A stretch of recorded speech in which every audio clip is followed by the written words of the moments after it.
Well, the Rangers are in the middle of a 9-game West Coast road trip as we tape this week's episode of SportsDay Rangers. I'm John Blake. And as always, I'm Evan Grant. That's my only part in the intro.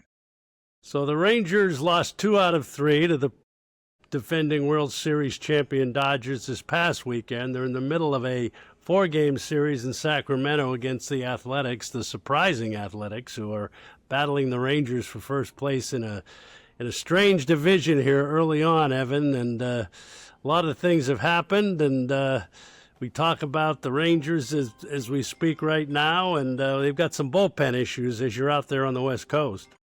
Yeah, and as we speak, they were in the middle of trying to solve that, but that's going to be a scramble all season, John. You know, I just did a Rangers YouTube because all I do is various multimedia events, and the bullpen was a big topic, and there were no real answers. And even with whatever moves the Rangers end up making in the bullpen over the next day or so, as we record this, it's going to be a scramble all season. I think that is the underlying lesson from what we've learned through spring training and the start of the regular season.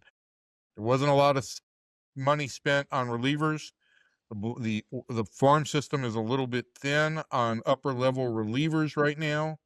There aren't a number of guys still available out there, and so for a while it's going to be a scramble. You know, I think if this team is good, if this team gets through these first 40 games, if they make a little bit of a run in May and into June, I think Chris Young will be proactive in trying to go out and get, more leverage arms to fill out that bullpen, but I don't think that's going to present itself as an option until the middle of June at the earliest. And you say that, but with the potential injuries to a couple of guys pending right now, several guys have pitched great. Jalen Beeks, Jacob Junis, Tyler Alexander, Cole Winn, to name a few. But again, as you mentioned, it's just trying to find roles and who's going to pitch those leverage innings late in games. Absolutely. And listen, I think they've been proactive on this front. You didn't see Skip Schumacher waste a lot of time waiting for Robert Garcia or Chris Martin, who appears to be injured at this point in time, to work out their issues. He made changes at the back end of the bullpen, and Jacob Latz and Jacob Junis have basically become the high leverage guys. I thought the one really good outcome from Tuesday, I should say, was that Robert Garcia came into a game with a one-run situation. The Rangers were down by a run, but he pitched really effectively for an inning and 2/3. The Rangers, as Skip has said, need to get Garcia back in the right direction because he's got the best stuff right now in the bullpen. All the metrics, all the analytics that the Rangers cite have Garcia with the best metric body of work. It's just a matter of executing. This is a guy who I think cares so much and tries so hard that sometimes it speeds the game and his execution up on him. And as we speaking of the starting pitching and the rotation, you've got to have a night like Tuesday night when Mackenzie Gore's not at his best, can't make it through the 5th inning or whatever. That even taxes the bullpen more. But let's talk about Gore a little bit, because he's pitched really well until Tuesday night in Oakland, where he just didn't seem to have any command of or any idea of where the strike zone was. And it was kind of perplexing, but that's kind of his history, right, with the Nationals? Yeah, I mean, I don't have a great body of stuff to call back on, but look, there are a number of walks in his history, right? He's walked a number of hitters, and he's gone through these periods where he's kind of lost command of the strike zone. And the thing he is a number one talent. The thing that's going to allow him to be a number one is better being able to make adjustments when things go wrong. After the game on Tuesday, when he was asked about, what went wrong, the answers were a little bit along the lines of not really sure. Felt good, just couldn't really execute my pitches. And you will have nights like that. There are going to be nights where it's going to be a struggle. And if the worst thing that happens is on a night when it's a struggle, you get the game to the fifth inning and it's a one-run game, your team is down by 2, you live with it. But on a team that has so little room for margin for error, and as important as Mackenzie Gore is to this rotation, you want to be able to see an ability to make that adjustment quicker. I think he walked 4 of 6 batters. It went 4 batters in a 6-batter stretch at one point last night. He's gonna have to be able to get it back in line a little bit more quickly. I do think the presence of Evaldi and DeGrom, and I'm sure he talked to them after last night, and I'm sure there's some feedback. I think this is one of those opportunities where those guys may be able to help him come up with some mechanisms that help him get back on track more quickly. And you mentioned that margin of error, and Rangers scoring 8 runs in the first game of this series. A lot of it on Jake Berger's back there, but then held to 1 run last night when Jeffrey Springs, 4th left-handed starter the Rangers have seen this season. Rangers are now 1-3 against lefties, and I think you've talked about it's still a very small sample size. But what have you kind of seen from the lineup so far when it faces a southpaw? Well, when they face the old port siders, John, since we're gonna dive into old baseball jargon, the issue isn't the Rangers' left-handed hitters. You know, they've got a great situation for platooning for most of their lefties. The 2 lefties who are going to play every day are Brandon Nimmo and Corey Seager. Nimmo's hitting lefties just fine this year, and he's always had pretty neutral splits. Seager has had much more success against right-handed pitchers, but his numbers against right-handed pitchers are off the charts. His numbers against lefties are above average for a left-handed hitter. He's off to a little bit of a slow start against lefties this year. He's off to a little bit of a slow start in general this year, but that's not the problem. The issue has been some of these complementary right-handed bats. Josh Young is 3 for 16 against lefties this year. He's got a 666 OPS against lefties since the start of 2024. This is a guy who crushed lefties his rookie season. Had a 995 OPS against lefties his rookie season, and I think the Rangers expected that to continue, and it's done nothing but leak since.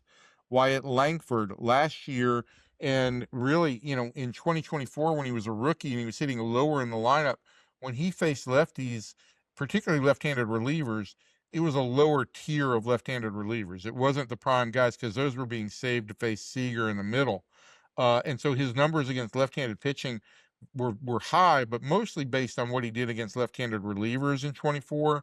It leaked a little bit last year, and he's 0 for 16 against left-handed pitchers of any type to start this year. Again, I think, you know, now he's going to face, when he faces left-handed starters, the Rangers have faced really good ones, right? They face Springs, Sanchez, Rogers, and Luzardo. And listen, John, over the next 3 weeks, they've probably got 2 dates with Max Fried. They've got another date with Jeffrey Springs. They've got a date with Tarek Skubal, and they've probably got a date with Framber Valdez. So it ain't going to get any easier against lefties. But I also think the adjustment that Wyatt has right now is when he does face left-handed relievers, he's also facing top-tier left-handed relievers because they're coming in to get that lane of Nimmo, now Wyatt, and Corey. So he's getting the best left-hander any bullpen has to offer. And we talked about the schedule, and again, the Rangers at this point, you know, they're 9-8 as we speak on this through a very tough 40-plus game stretch to start the season that features, you know, Rangers to this point played 11 of their 17 games on the road. The next road trip is another 3-city jaunt, so to speak. So they've just got to kind of tread water at this point in some respects in a division that looks like, you know, at least early on here, you've got a couple of real discrepancies. Houston can pound the ball; they can't pitch because of the injuries, and Seattle is kind of vice versa, where they've got the strong pitching, and their offense has been much worse than the Rangers. So it's kind of a time over this first month and a half or so where the Rangers just have to kind of stay competitive. Yes, and look, the fact that they're 9-8 after 17 games, John, I wouldn't have expected them to be any better than that. They have done what they need to do to this point. The only if you're looking for the glass half empty perspective, it is that since Seattle and Houston have struggled, you'd love to see the Rangers be able to capitalize on that more. They haven't been able to face the Astros yet. They don't get that until the middle of May. In the first series against Seattle, they did what they needed to do. They swept them. They absolutely capitalized on it. So it's hard for me to find real fault with where the Rangers are, but I think the reality though is we know what margin for error this team has, and we know how hard this schedule is, and so you're trying to keep track of making sure that this team stays on course to be able to navigate that and navigate the long-term issues. And again, we can talk about the lineup and what it has and hasn't done, but Brandon Nimmo has been everything you wanted at the top of the lineup. Absolutely. I mean, and I think, look, his at-bats, I've seen much higher quality at bats this year. Now, I think the Rangers can still improve some of their at bat quality, but I've seen more high quality at bats this year than I recall seeing at any point in time last year. And I think that starts with Nimmo. I made a point in a column that I wrote off of the first game in Sacramento about the quality of at bat that Jake Berger took. And it was a small thing. He had homered in his first two at bats on Monday night. But the third time he came up, the Rangers were having one of those innings that we saw all too frequently last year, where pitcher would come back into the dugout, and before he could even catch his breath or think about the next inning, he's back out on the mound. It was a 5-pitch inning at that point in time. Berger took the first pitch, took his time around the plate, was very deliberate, worked an 8-pitch at bat before ending up grounding out. And I think that gave Nathan Eovaldi time to catch his breath. And Nathan likes to script out 8 to 10, 12 pitches before he goes back on the mound, gave him time to think. And Skip Schumacher made note of that. Other people made note of that. And the Rangers had addressed that in a meeting in Los Angeles over the weekend, that there had been a little bit of a prevalence for these quick innings and something that really kind of hurt them last year. And for me, the message there was, look, they're aware of this. The coaching staff is aware of it. And the players are trying to apply what the coaching staff is actually asking them to do. So I think that was a real big win for this team on that front. And talk a little bit about defense has been very strong for the most part. Wyatt Langford is back in the lineup as the DH last night, assuming he'll be back in the outfield here in the next day or two, right? Just trying to be a little bit careful with that. Yeah, I think, my guess would be, in the field here in Sacramento looks beautiful. My 52nd ballpark in which I've ever covered a game, I'd like to point out. Congratulations. You're 10 behind me. That's okay. The field looks the field looks beautiful, but I also am just going to guess that the Rangers will probably give him through this series before they get him out on the field, on the grass, playing the outfield. They'll wait till they get to Seattle. That would be my guess. I think, the thing with Langford is you would just like to see him be off to a little bit quicker start. This is a big year for Wyatt. This is a cornerstone franchise type talent, and he's made progress in each of his first 2 years. I think the expectation is that Wyatt becomes an 800 OPS guy this year. He's off to a little bit of a slow start on that front. So we'll see what happens here. Again, big series in Seattle. Like you said, the Rangers capitalized on it the first time when the Mariners came into Arlington last week. And then the schedule, as we've talked about, really doesn't get much easier here. You've got to play the Yankees coming up here. The Yankees have gotten off to a fast start. Pittsburgh, to open the homestand next week, has played well. So you've got to capitalize when you're at home as well. Absolutely, especially early. The Rangers need to capitalize on their home games because that's what's going to keep them afloat with such a heavy road schedule. You can only hope to go 500 on the road in best case scenario, and that would be a big improvement for the Rangers over the last couple of years. When they're at home in April and May and through June, really, they really need to take advantage of those games and make up and be successful. They can't allow homestands to get frittered away. I thought they did a good job after the Red Series went awry of salvaging the homestand by beating Seattle. And look, it may have just been a 3-3 homestand, but you beat the team that you're going to be chasing this year, or that you hope to supersede in the American League West. So I thought that was a good finish to that homestand. I feel like at the 10% mark of this season, I feel like it has gone about like I expected it would. I do think the starting pitching has been even a little bit more impressive than I thought it would be. I think the bullpen has struggled in the way that we thought, but we've seen some good performances there. Mm-hmm. We've seen some uneven performances. The lineup is still kind of finding itself. I do feel like I've seen better, more consistent approaches. It hasn't always produced results, but I think overall. So if I'm grading this team after 10% of the way through the year, I give them, at least a B. I think it's been a very successful start to the season. I think the messaging has been good, and I think that I think there is real buy-in here. Okay, speaking of rating, how would you rate Sacramento, since this is your first time in there as a major league ball writer? How would you rate Sacramento compared? Certainly, I don't want to even compare it to the Bay Area. So, but how would you compare? How would you rate Sacramento?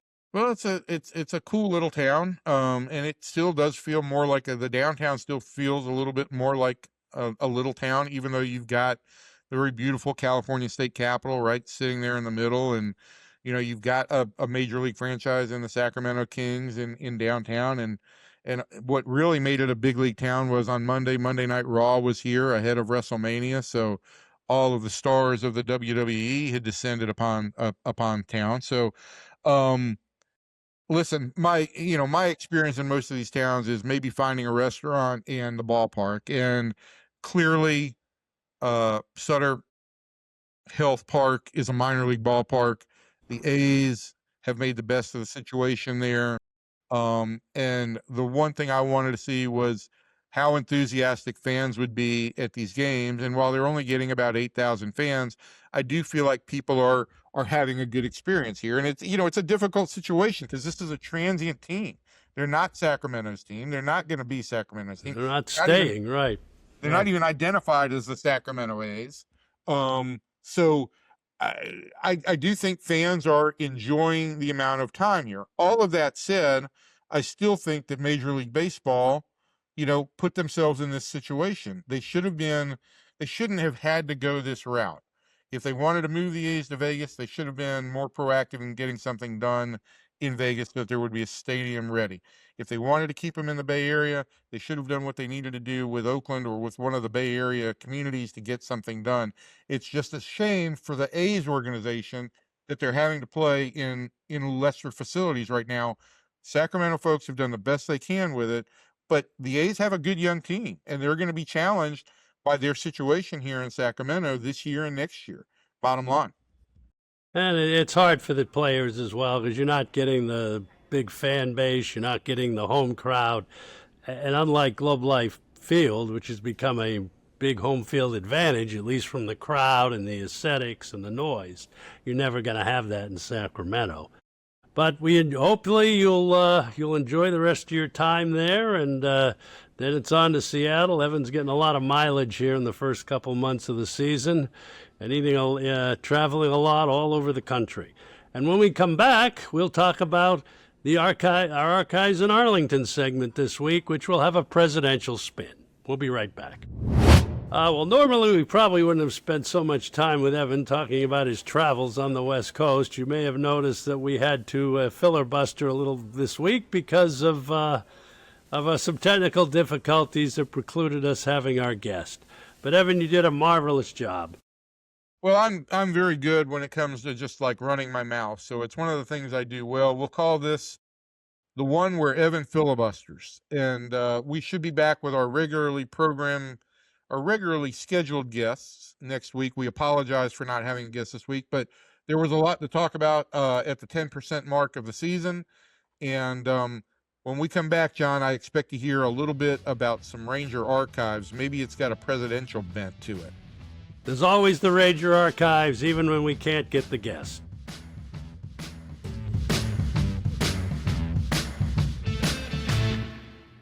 I'm going all the way back, Evan. You know I like anniversaries. So I'm going back 65 years to the start of the franchise in Washington, D.C. in 1961. It was April 10th, 1961. They played the first game in franchise history. As old-time baseball fans know that the Senators, the original Senators, who had been in Washington, D.C. since 1901, moved to Minneapolis. The Griffith family moved the team to Minneapolis after the 1960 season, seeking brighter pastures and more attendance.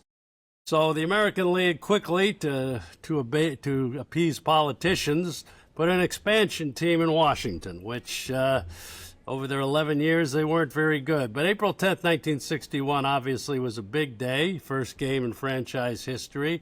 It was at Old Griffith Stadium. The only year the expansion Senators played at Griffith Stadium. In 1962, they moved into what was then DC Stadium, later became RFK Stadium, and finally has been torn down here mercifully in the last year or so, and a new stadium for the Commanders will go up in its place. But the Senators lost that day to the Chicago White Sox 4-3. But the 35th President of the United States, John F. Kennedy, threw out the first pitch that day, continuing a long legacy in the nation's capital, where Washington was always the first game of the season. Changed a lot now with television, obviously. The Nationals don't get that moniker every year. But, Evan, going back to 1910, when William Howard Taft, a rather burly man, if people remember, threw out the first pitch. He was kind of the Rick Russell of presidential first pitch guys. Yes, he was. But it was quite an event every year at Old Griffith Stadium, and then at D.C. Stadium, when the president would come out and throw out the first pitch. And Harry Truman, who was ambidextrous, threw it out different years with both hands, both arms, I should say. They still should have taken a clue from Harry.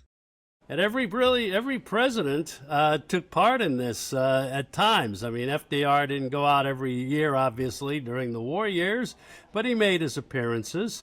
And when the Nationals, of course, the Senators, as we all know, moved to Texas after the 1971 season, had one winning record in those 11 years under Ted Williams in 1969, never drew more than 900,000. Was not an auspicious history there in Washington for the old expansion Senators. But opening day was always a big deal. And it's continued somewhat when the Nationals of home, George W. Bush, a familiar name to Ranger fans, throughout the first pitch there in 2005, and the last to do it was Barack Obama in 2010. But again, I think baseball has lost something with the tradition that they don't open the season anymore in Washington and Cincinnati, which you're familiar with to some extent. The parade, the Reds were always the first game in the National League, and the Senators were always the first game in the American League every year. And, I really did like the tradition. The first pitch when the presidents threw it out in D.C. in the old days, they didn't go to the mound. They just kind of heaved it from the presidential box. And so it really wasn't a first pitch. It was just kind of a toss. A lot of years, all the players would gather around outside and try to catch it. That became kind of a tradition there, too. And the two managers would be in the stands, next to the president. They made for some pretty cool pictures. Do you know who the first president was to throw out a pitch from the mound? First president to throw out a pitch from the mound. I'm going to say it was Richard M. Nixon. Ronald Reagan. Ronald Reagan. Right, at Wrigley Field. He was the first one to do it. And Ronald Reagan came to the Orioles opener after we had won the World Series in 1984. I think I've told this story before. He did not throw out the first pitch, and I was not there. I was in Seattle with the Georgetown Hoyas doing the national championship basketball game, and it was kind of chaos on the field. But I've had the privilege to be around several presidents who threw out the first pitch for opening days. But it was always going back to the franchise in Washington. It was always a big deal, and a lot of years that was the highlight of the season. uh, for the Senators. Although the team that moved to Minnesota became very good. They became the Twins, as I mentioned. By 1965, they had won the American League pennant. But left a very sad sack team in Washington. Frank Howard, of course, was by far their best-known player. Hondo hit a lot of home runs. Dick Bosman, later the Rangers pitching coach, was the top pitcher in expansion Senators history. But, it's a tradition that's kind of missed in baseball these days. John, as a presidential historian, is it a presidentialophile? I don't know what the right term would be, but as somebody who is very interested in presidential history, and you do a lot of work at the George W. Bush Presidential Library on the SMU campus, what is your favorite all-time presidential first pitch? Because I know you have these ranked, probably. Well, the Taft one was because it started the tradition, right? I mean, William Howard Taft, was over 350 pounds at the time. They had to build like a special, I think, elevator or something to get at the time, whatever, a lift to get him up to the seats. So he would throw out the first pitch. I think that was very special. I mean, the ones I've been around, I think, like I said, I've been fortunate. George H.W. Bush threw one out actually at Arlington Stadium in 1991. And, we all know what Arlington Stadium was like. But it gave the place a little bit of class on opening day, although the logistics for getting ready for that first pitch in that stadium, were a little rough. Setting up a command center, and there really wasn't a lot of places to do it.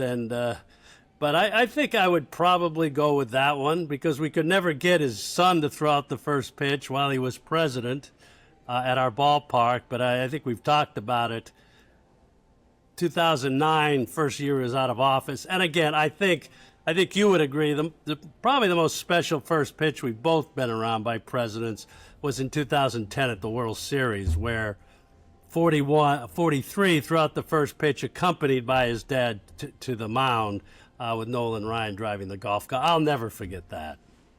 That was a special moment, but I think the one presidential first pitch that is probably stuck in everybody's mind, the image, is George W. Bush going to the mound during the World Series in 2001 and delivering that first pitch in New York to future Ranger Todd Green behind the plate. Right. Obviously, there was a lot of patriotic meaning behind that, being in New York a month and a half after September 11th. President Bush was really at his best with his messaging at that point in time. And look, he went to the mound and delivered a strike. With a bulletproof vest on, a very heavy bulletproof vest on from the top of the mound. Yeah. So that one sticks out for me as a special image. And I was there for that one too, although we were in the process of hiring a new general manager. But that's another story for another day. Well, your priorities weren't in line at that point in time. But nevertheless, thank you for that page in presidential first pitch history. And I'm going to say that this will probably be the last archives that include a story from the non-Texas days. Yes, it probably will. But I thought for this week's episode, as I was looking back, I wanted to remember those old Senators. And, we've had bad years come and go here since the team has moved to Texas. But then you just think about the Senators and you say, no year is too bad then. So, but anyway, that concludes this week's episode of SportsDay Rangers. And we'll see you next week. Evan? You know where you guys can follow us. You can follow me on the Twitter at Evan_P_Grant. I'm also on the Blue Sky at the same handle. And you can find John on the X at Ranger Blake. And I will always be there for you all. The Rangers, let's get some wins this weekend in Seattle, Evan, and then we open a long homestand. So we'll see you all next week.